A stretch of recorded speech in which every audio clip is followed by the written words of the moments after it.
नमस्कार, सोनाली किचनमध्ये आपलं सर्वांचं स्वागत आहे।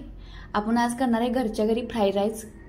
त्यासाठी इथं मी सामान घेतले बघा, भाज्या घेतल्या तिथं, आणि इथं आहे भाज्यामध्ये कोथिंबीर घेतले, ढबू मिरची घेतले, गाजर घेतले, बटर घेतले, आलं घेतले, कोबी घेतले आणि रेग्युलर मिरची आपली, कांदा आणि लसूण। इथे बघा तांदूळ घेतलाय मी, दावतचा घेतलाय। इथं Schezwan sauce, red chilli sauce, green chilli sauce आणि विनेगर, सोया सॉस आणि टोमॅटो केचप। थोड्याशा भाज्या नाहीत माझ्याकडे, कांद्याची पात, बीन्स ज्या असतील त्या भाज्यापासून मी हा फ्राईड राईस तयार करत आहे। आता इथं मी तांदूळ घेत आहे, 1.5 वाटी मी इथं तांदूळ घेतलाय बासमती तांदूळ कसा लांबडा असतो आणि चवीला खूप छान लागतो, म्हणून मी तो घेतलाय। 2 वेळा धुवून घेतलाय आणि थोडंसं पाणी घालून हे 15 मिनिटं मी ठेवणार आहे। ते भिजत आहे तोवर आपण इथं पातेल्यामध्ये तेल घालून घेतले आणि पाणी घालून घेऊया। 15 मिनिटं भिजत घातलाय तांदूळ आणि पाणी उकळते तोवर आपण इथं भाज्या कट करून घेणार आहे। गाजर घेतले, सर्व भाज्या आपण कट करून घेणार आहे एक वर करून। शक्यतो बाहेरच्यापेक्षा घरात केलेल्या कुठल्याही गोष्टी चांगल्याच असतात। लसूण घेतले आपण, लसणाचा वापर जरा जास्त करायला लागतो चायनीज पदार्थ करताना, त्यामुळे लसूण घेतलंय। पाणी उकळलं आहे आणि त्यामध्ये मी घातले तांदूळ आणि त्यावर घातले मीठ आणि हे सारखं जरा हलवायचं जोपर्यंत तांदूळ चांगला शिजत नाही, नाहीतर खाली चिटकतो आणि करपतो। आपल्याला हा तांदूळ 90% शिजवून घ्यायचा आहे। एक 5 ते 10 मिनिटं हे शिजवून घ्यायचं आणि इथं भात शिजत आहे तर आपण इथं भाज्या कट करून घेते सर्व, कांदा, कोबी, शिमला मिरची, गाजर, मिरची आणि लसूण आणि आलं आपण कट करून घेतले। इथं भात पण शिजलाय आणि हे आता चाळणीमध्ये काढून घ्यायचं। एकदम मोकळा सुटसुटीत असा भात तयार झालाय। हे पाणी आपण घरातील कोणत्याही आमटीला वापरू शकतो, डाळीच्या कुठल्याही आमटी आपण करणार असेल त्याला वापरले की त्याला चव चांगली येते, नाहीतर सूप करू शकता ह्याचं। आता हा भात आपण थंड करण्यासाठी ताटात टाकणार आहे। शक्यतो आपण फ्राईड राईस करताना हा भात थंडच असतो, त्यामुळे गारच करून घ्यायचा हा भात। गरम केला तर भाताला चव चांगली लागत नाही, एकदम पांचट होतो, त्यामुळे भात गरम आहे तो थंड करूनच घ्यायचा।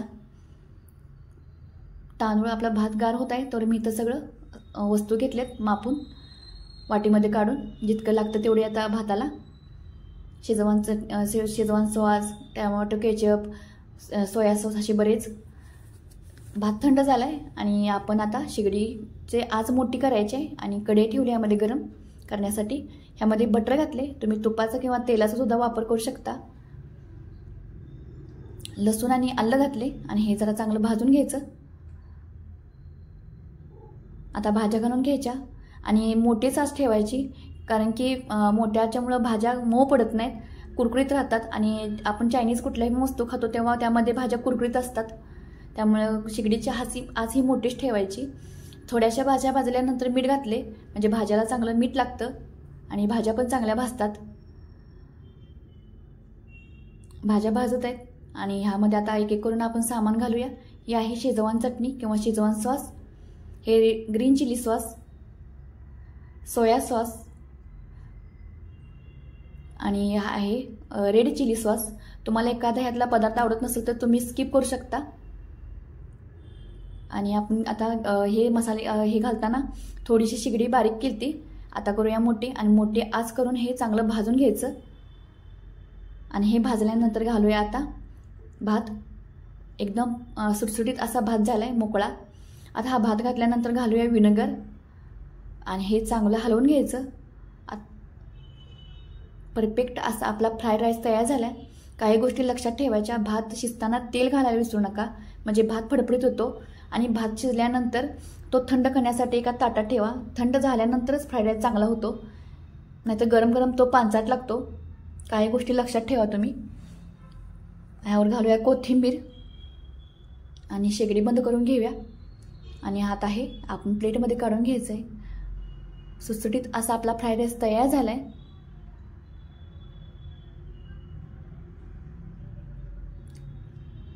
ह्यावर आपण आता कोथिंबीर घालणार आहोत, ताटात काढून घेत आहे आपण। परफेक्ट अशी रेसिपी तयार झाली आपली।